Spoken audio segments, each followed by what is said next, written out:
ओम गंग गणपतये नमो नमः। श्रीमद् वाल्मीकि रामायण किष्किंधा कांड 8वां सर्ग। सुग्रीव को श्री राम से अपने दुख निवेदन करना और श्री राम को उन्हें आश्वासन देते हुए दोनों भाइयों में बैर होने का कारण पूछना। श्री रामचंद्र जी को इस बात से सुग्रीव को बड़ा संतोष हुआ। वे हर्ष से भरकर लक्ष्मण के बड़े भाई सुरवीर श्री रामचंद्र जी से इस प्रकार बोले, भगवान, इसमें संदेह नहीं कि देवताओं को मेरे ऊपर कृपा है। मैं सर्वथा उनका अनुग्रह का पात्र हूँ, क्योंकि आप जैसे गुणवान महापुरुष मेरे सखा हो गए। प्रभु निष्पाप श्री राम, आप जैसे सहायक सहयोग से तो देवताओं का राज भी अवश्य प्राप्त किया जा सकता। फिर अपने खोए हुए राज को पाना कौन बड़ी बात है। रघुनंदन, आप मैं बंधु और सुहृदों के समीप विशेष सम्मान का पात्र हो गया, क्योंकि आज रघुवंश के राजकुमार आप अग्नि के साक्षी बनाकर मुझे मित्र के रूप में प्राप्त हुए। मैं भी आपका योग्य मित्र हूँ, इसका ज्ञान आपको धीरे धीरे हो जाएगा। इस समय आपके सामने मैं अपने गुणों का वर्णन करने में असमर्थ हूँ। आत्मज्ञानियों में श्रेष्ठ श्री राम, आप जैसे पुण्यात्मा महात्माओं का प्रेम और धैर्य अधिकाधिक बढ़ता और अविचल होता है। अच्छा स्वभाव वाले मित्र अपने घर के सोने चांदी अथवा उत्तम आभूषणों को अपने अच्छे मित्रों के लिए अभिक्त हो जाते हैं। उन मित्रों को अपने धन पर अपना ही समान अधिकार समझते हैं।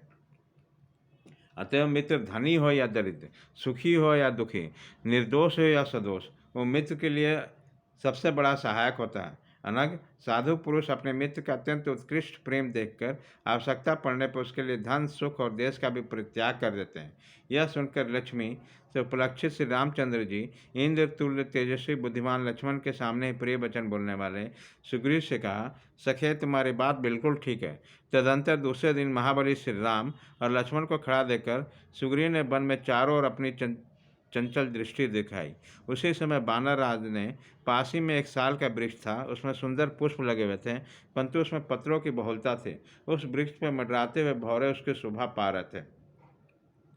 उसकी एक डाली में जिसमें अधिक पत्ते थे, जो पुष्पों से सुशोभित थी, सुग्रीव ने तोड़ डाला और उसे श्री राम के लिए बिछाकर स्वयं भी उसके साथ उस पर बैठ गए।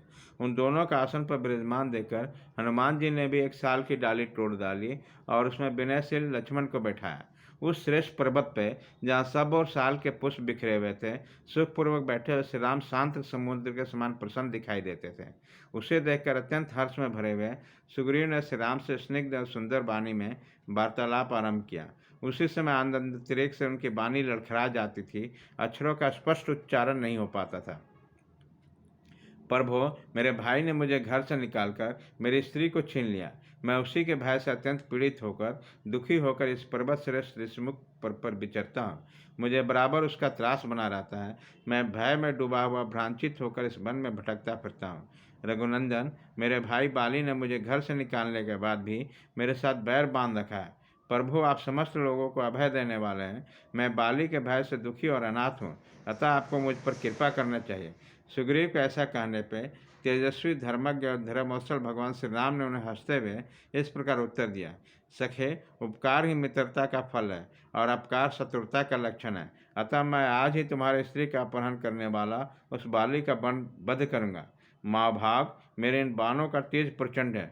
स्वर्णभूषित ये सर कार्तिकेय की उत्पत्ति के स्थानभूत सरों के वन में उत्पन्न हुए, इसलिए अभेद है। ये कंक पक्षी के परों से युक्त है और इंद्र के ब्रज के भांति अमोघ है। इनकी गांठें सुंदर और अग्रभाग तीखे रोष में भरे हुए भुजंगों के भांति भयंकर हैं। इन बाणों से तुम अपने बाली नामक शत्रु को, जो भाई होकर भी तुम्हारी बुराई कर रहा है, विदीर्ण होकर पर्वतों के भांति मरा हुआ पृथ्वी पर देखोगे। श्री रघुनाथ जी के बात सुनकर बानर सेनापति सुग्रीव को अनुपम प्रसन्नता प्राप्त हुई।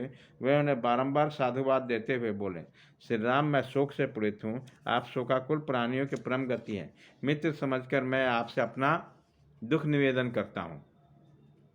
मैंने आपके हाथ में हाथ देकर अग्निदेव के समान आपको अपना मित्र बनाया है, इसलिए मुझे अपने प्राणों से बढ़कर प्रिय है। यह बात मैं सत्य का शपथ करता हूँ। आप मेरे मित्र हैं, इसलिए आप पर पूर्ण विश्वास करके मैं अपने भीतर का दुख, जो सदा मेरे मन को व्याकुल करता है, आपको बता रहा हूँ। इतनी बातें कहते कहते सुग्रीव के नेत्रों में आंसू भर आए। उनकी वाणी अश्रु गदगद हो गई, इसलिए वह उस स्वर में बोलने में समर्थ न हो सके। तत्पश्चात सुग्रीव ने सहसा बढ़े हुए नदी के बेग के समान उभरे हुए आंसुओं के बेग को श्री राम के समीप धैर्यपूर्वक रोका। आंसुओं को रोककर अपने दोनों सुंदर नेत्रों को पूछने के पश्चात सुग्रीव पुनः लंबी सांस खींचकर श्री रघुनाथ जी से बोले, श्री राम, बहुत पहले की बात है कि बलिष्ठ बाली ने कटु वचन सुनाकर बलपूर्वक मेरा तिरस्कार किया और अपने राज्य युवराज पद से नीचे उतार दिया। इतना ही नहीं, मेरे स्त्री को जो मुझे प्राणों से भी अधिक प्रिय थे उसे छीन लिया और जितने मेरे मेरे सुहृद थे उन सबको कैद में डाल दिया। रघुनंदन, इसके बाद भी दुरात्मा बाली मेरे विनाश के लिए यत्न करता था। उसके भेजे हुए बहुत से बानरों का मैं वध कर चुका हूँ। रघुनाथ जी, आपको भी देखकर मेरे मन में ऐसा ही संदेह हुआ था, इसलिए डर जाने के कारण मैं पहले आपके पास नहीं आ सका, क्योंकि भय के कारण आने पर सभी प्राणी डर जाते हैं। केवल ये हनुमान आदि बानर ही मेरे सहायक हैं, अतः महान संकट में पड़कर मैं अब तक प्राण धारण करता हूँ। इन लोगों का मुझ पर स्नेह है, अतः यह सभी बानर सब ओर से सदा मेरी रक्षा करते हैं। जहाँ जाता हूँ वहाँ साथ साथ जाते हैं, और जहाँ कहीं मैं ठहर जाता हूँ ये मेरे साथ नित्य रहते हैं। रघुनंदन, ये मैंने संक्षेप में अपनी हालत बतलाई है, आपके सामने विस्तार पूर्वक कहने से क्या लाभ। बाली मेरा जेठ भाई है, फिर भी उस समत्र मेरा शत्रु है।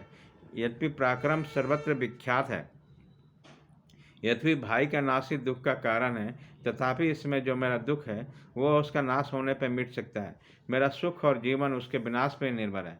श्री राम, यही मेरे शोक के नाश का उपाय है। मैंने शोक से पीड़ित होने के कारण आपसे ये बात निवेदन की है, क्योंकि मित्र दुख हो या सुख में वो अपने आप मित्र को सदा सहायता करता है। यह सुनकर श्री राम ने सुग्रीव से कहा, तुम दोनों भाइयों में बैर पड़ने का क्या कारण है, यह मैं ठीक ठाक सुनना चाहता हूँ। बानरराज, तुम लोग का शत्रुता के कारण तुम दोनों के प्रबलता और निर्बलता का निश्चय करके फिर तत्काल तुम्हें सुखी बनाने का उपाय करूँगा। जैसे वर्षा काल में नदी आदि का वेग बहुत बढ़ जाता है, उसी प्रकार अपमानित होने के बात सुनकर मेरा प्रबल रोष बढ़ता जा रहा है और मेरे हृदय को कंपित किया जा रहा है। मेरे धनुष चढ़ाने से पहले तुम अपनी सब बातें प्रसन्नतापूर्वक कर डालो, क्योंकि जो ही मैंने बाण छोड़ा तुम्हारा शत्रु तत्काल काल के गाल में चला जाएगा। महात्मा श्री राम के ऐसा कहने पर सुग्रीव को उन चारों बानरों के साथ अपार हर्ष हुआ। तदंतर सुग्रीव को मुख पर प्रसन्नता छा गई और उन्होंने श्री राम को बाली के साथ बैर का यथार्थ होने का कारण बताना आरंभ किया। इस प्रकार श्री वाल्मीकि निर्मित आर्ष रामायण आदि काम के किष्किंधा कांड में 8वां सर्ग पूरा हुआ।